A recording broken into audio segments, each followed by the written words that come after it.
é caminho, verdade e vida. Foi isso que Jesus disse que o Evangelho é, porque Jesus é o Evangelho. Não existe Evangelho que não seja aquele ensinado, vivido, gestuado, interpretado, praticado e demonstrado por Jesus.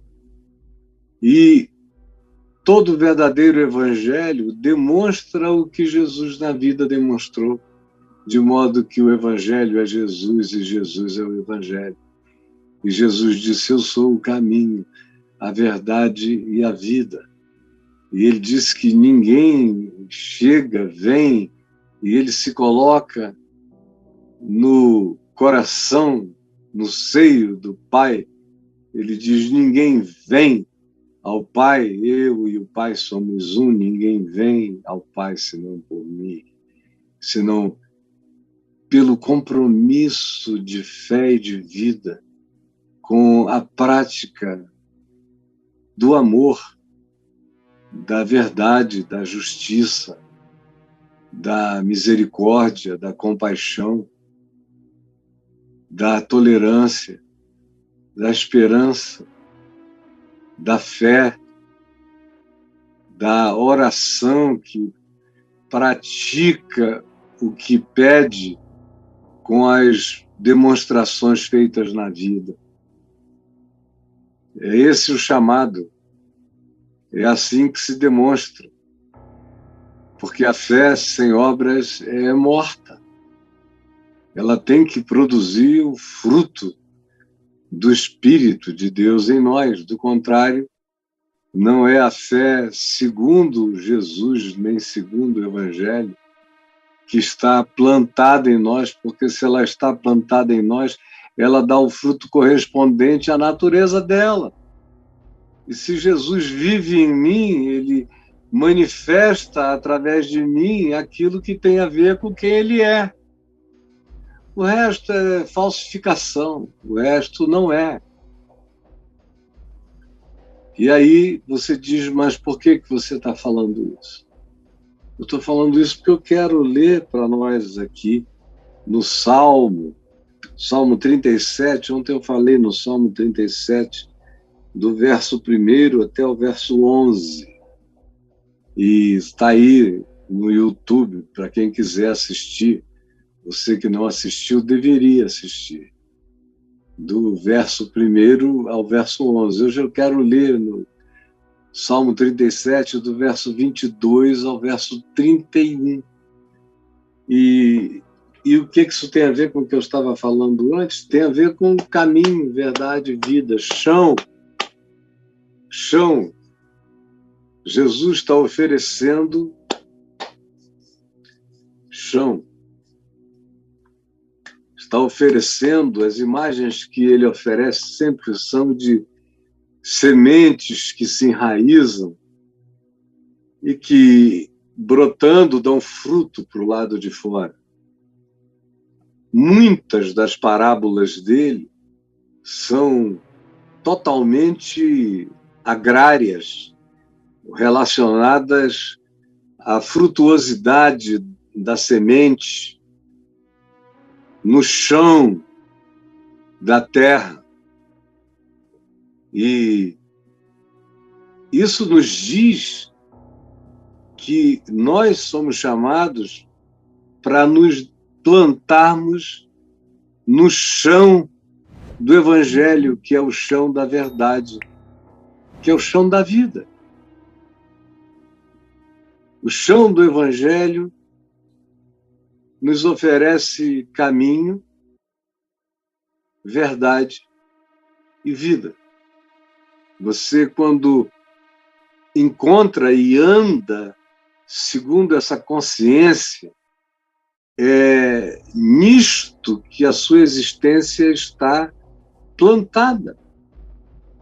Essa é a realidade. Isso, quando Jesus disse: eu sou o caminho, a verdade e a vida, ele não estava falando de catecismos, não estava falando de credos, não estava falando de livros, não estava falando de Bíblias, não estava falando de nada disso. Ele estava oferecendo caminho, verdade e vida. Aqui, pisando no chão de cada dia, vivendo, existindo, sendo você na existência que você tem e em relação à qual você pode aprender a dar uma resposta completamente diferente. E depois até mudar essa existência ou mudar-se dela. Mudar essa existência ou mudar-se dela. Às vezes a gente vê que é possível mudar a existência à volta. Outras vezes a gente entende que o nosso caminho é sair dali, é se apartar dali. E o que você tem aqui no Salmo 37, nele todo, é caminho, verdade e vida. É esse chão para você se expressar. Eu decidi começar hoje do verso 22, porque o que você tem do verso 12 até aqui é bastante redundante em relação ao que você vai encontrar depois. Por isso eu nos salvei de algumas redundâncias.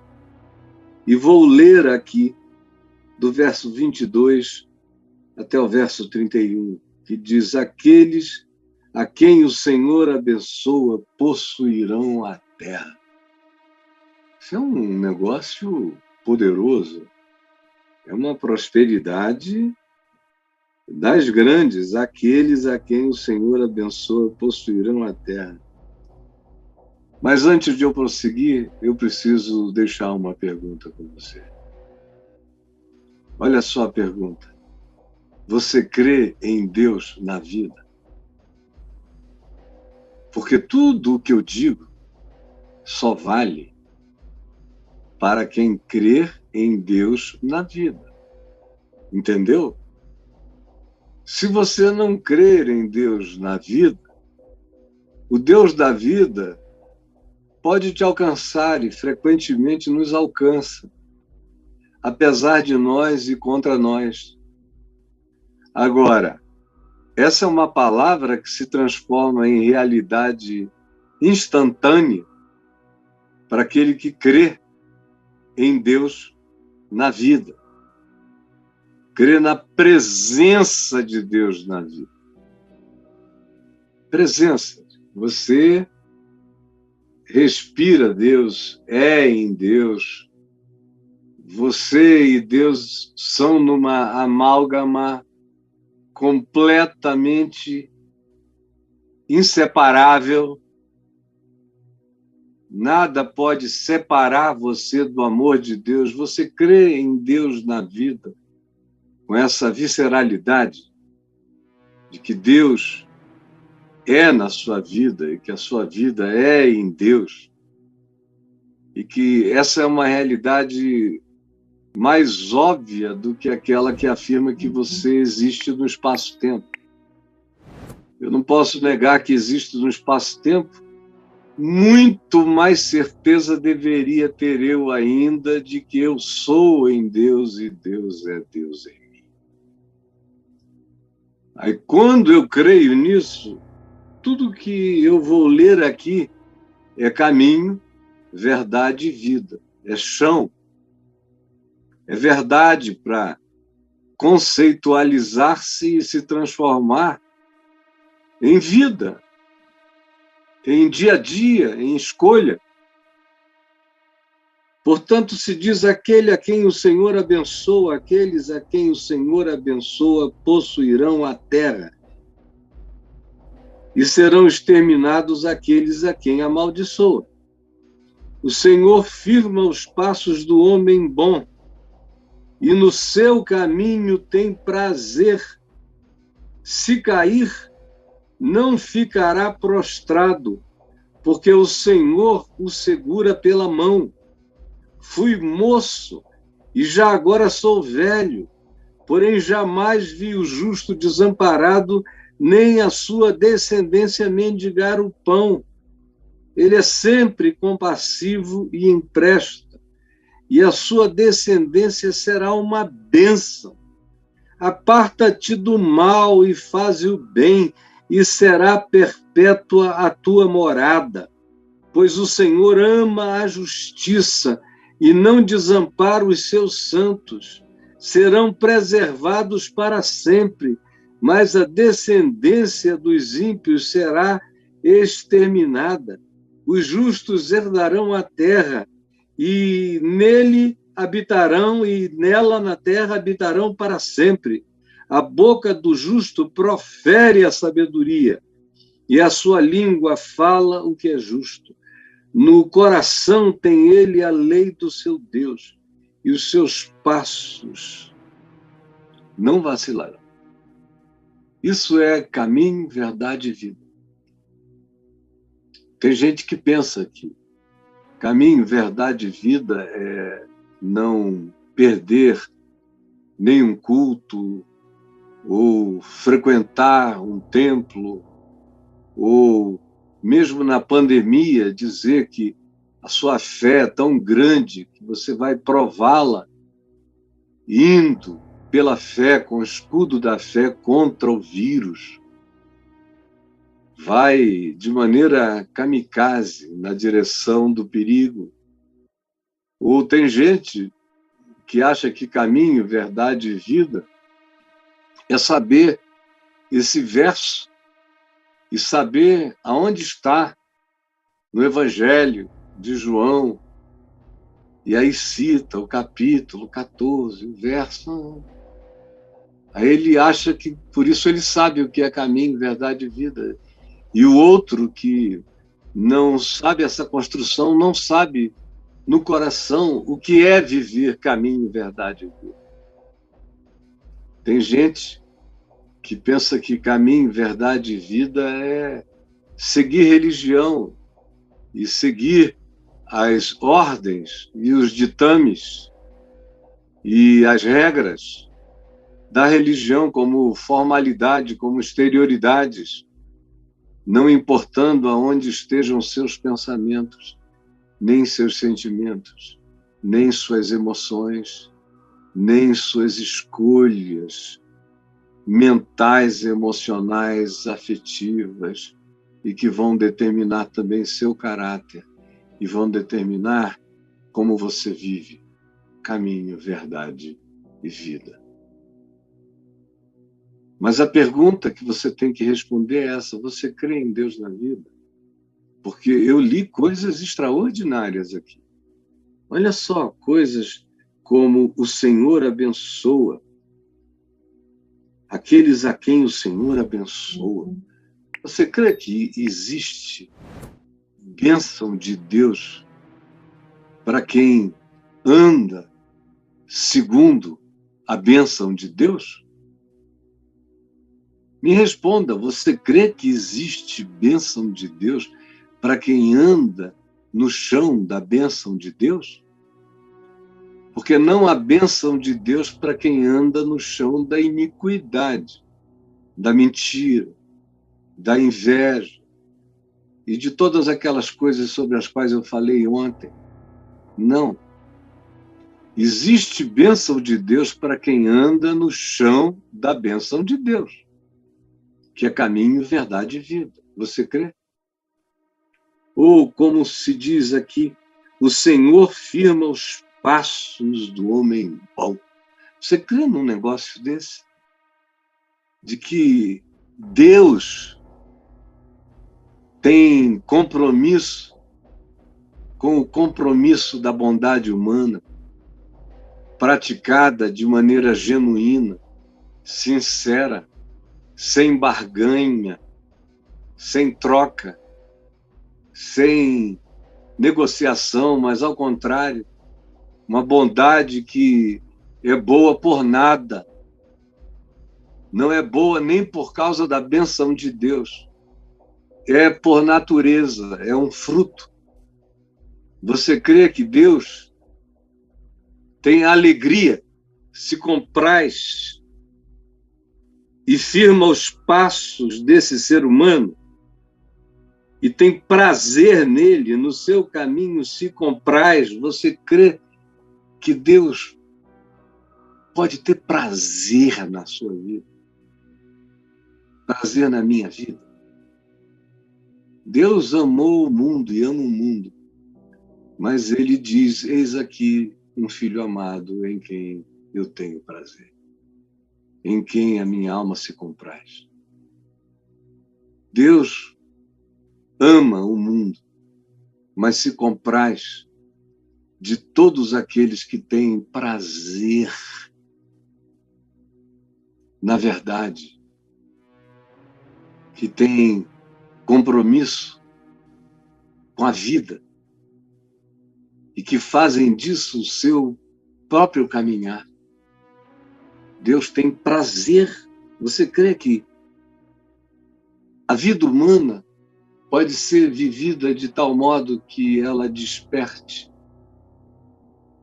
alegria e prazer em Deus, que ela entre num estado de harmonização tão profunda, que seja habitada pela paz de Deus. A paz de Deus vem da nossa certeza do prazer de Deus em nós e do nosso prazer em Deus. O fruto disso, essa paz feliz, essa felicidade pacificada. Ou ainda, você crê no que aqui se diz, que se você cair, não ficará prostrado, porque o Senhor te segura pela mão? Você conhece isso, sabe disso, que o Senhor não te deixa prostrado, te segura.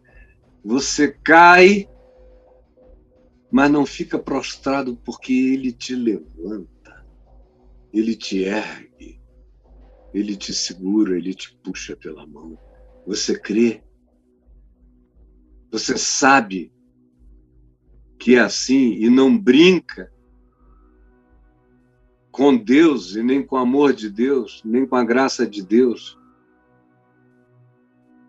mesmo sabendo que Deus te segura pela mão, porque se você tem prazer em Deus, você não brinca com a graça de Deus, do Deus fiel, mesmo quando somos infiéis. Permanece fiel porque não pode negar-se a si mesmo e nos segura pela mão. Você crê? Você crê em Deus na vida assim? Ou ainda, quando se diz, eu fui moço e hoje, já agora, sou velho. Eu já fui moço e hoje já sou velho. Porém, eu dou testemunho de que eu nunca vi o justo desamparado, nem a sua descendência mendigar o pão. Nunca vi. Eu nunca vi. Assim como quem escreveu isso no Salmo testemunha nunca ter visto. Eu também não. Eu nunca vi o justo desamparado. Eu já ouvi empobrecer-se, já ouvi perder o que tinha, ou já ouvi ser roubado, já ouvi ser ludibriado, já ouvi cair e na queda perder muito ou tudo do que tinha. Porém, o Senhor o segura pela mão. Por isso, eu nunca vi, mesmo que tenha acontecido alguma coisa na vida dele, eu nunca o vi desamparado. Eu já o vi contando moedas, mas nunca desamparado. Eu já o vi totalmente inseguro sobre a última refeição do dia, mas nunca desamparado. Eu já vi a certeza de que, se não houvesse uma intervenção divina em algumas horas, a situação ficaria absolutamente complicada ou difícil demais. Já vi tudo isso. Já vi apertos, dificuldades, escassez, mas nunca vi o justo desamparado. Eu já ouvi tendo muito pouco, mas nunca o vi desamparado, nem a sua descendência mendigar o pão. Ou você crê em Deus na vida, como aqui se diz, que se você se aparta do mal e faz o bem, a sua morada se torna perpétua. Isso é maravilhoso. A promessa é essa: se você crer em Deus assim e andar no chão da verdade, da vida, do mandamento, desse caminho, se você fizer assim, olha só, será perpétua a tua morada. Você vai habitar em segurança. Sua alma estará sempre ancorada na segurança, mesmo quando aparentemente você não tem nada. Mas você anda seguro porque você sabe que a sua morada é perpétua. A sua morada é perpétua. Você pode mudar de chão, mas a sua morada é sempre a mesma. E depois de tudo, você tem morada eterna.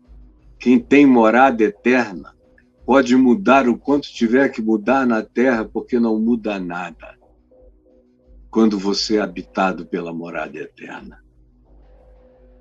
Você crê nisso, em Deus na vida assim? Ou como se diz aqui ainda mais no verso 29, outra vez que os justos herdarão a terra, nela habitarão, que a sua boca profere sabedoria e a sua língua fala o que é bom, o que edifica, o que constrói, que no coração, no seu caráter, eles carregam o âmago da essência da lei de Deus, do amor de Deus, do temor de Deus. Por isso os seus passos não vacilarão, porque estão plantados no caminho, verdade e vida. Deixa eu só falar isso para você. Tem muita gente sendo enganada, que fica achando que conheceu Jesus por causa de coisas que há pouco eu mencionei, que não tem absolutamente nada a ver com o Evangelho, nem com Deus. São muitas vezes interessantes, podem ser socialmente úteis, podem ter valor para quem acha que aquele tipo de presença faz bem ao indivíduo. Amém, nada contra, mas dizer que aquilo é o caminho, a verdade e a vida é cair em profundo engano. Caminho, verdade e vida não é levantar a mão para Jesus, não é ser batizado, não é tomar a ceia, não é dar o dízimo. Caminho, verdade e vida não é frequência, a maior quantidade possível de cultos e reuniões e orações. Caminho, verdade e vida, essa consciência encharcada da lei da vida, da lei da liberdade, da presença de Deus, que tem prazer em Deus, que se deleita em Deus, que anda em confiança, que aparta-se do mal com naturalidade e faz o bem por absoluta escolha da alegria da bondade. Isso é caminho, verdade e vida. É andar nesse chão, é olhar buscando cada dia limpar mais a mente de toda forma de acepção de pessoas, em todos os níveis. Isso é caminho, verdade e vida. É insuportável para algumas pessoas que seja assim. Há pessoas que gostariam muito que eu estivesse falando alguma coisa mágica para ser crida sem prática, para ser uma fé sem fruto, para ser um amor sem obras, para ser uma vida sem verdade, para ser verdade sem vida, ou para ser um caminho vazio. Não, você é chamado para esse caminho que é um chão real, que é verdade, e que só é possível se você amar a vida, servir a Deus na vida e servir a vida em Deus.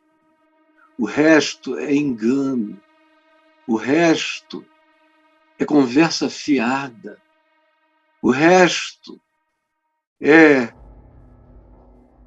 fantasia, o resto é feitiçaria, o resto é magia. O que não é sabedoria divina, celestial, cheia de bons frutos, que é a sabedoria lá do alto, o que não é assim é a manifestação das sagacidades terrenas, animais, demoníacas, que não produzem caminho para se caminhar em paz, verdade para nos pacificar e vida para que nela nos deleitemos e expressemos o que gera prazer em Deus. Senhor, dá-nos o coração quebrantado para desejarmos viver vida que produz prazer em Deus. Por isso, ajuda-nos a crermos em Deus na vida. Salva-nos de sermos crentes ateus nas nossas práticas, que têm a boca cheia de Deus e do nome Jesus, mas a vida totalmente vazia de Deus, da prática do amor, da justiça, da bondade, da misericórdia. Por favor, tira o véu, essa cegueira das nossas mentes, porque o engano que foi plantado em nós é profundo e as resistências demoníacas em nós são imensas. É o poder da perversidade, são potestades, confundindo a alma dos que deveriam crer para a vida e estão entregando as suas existências às crenças da morte. Por favor, salva-nos desses poderes malignos. É o que eu te peço em nome de Jesus. Amém e amém.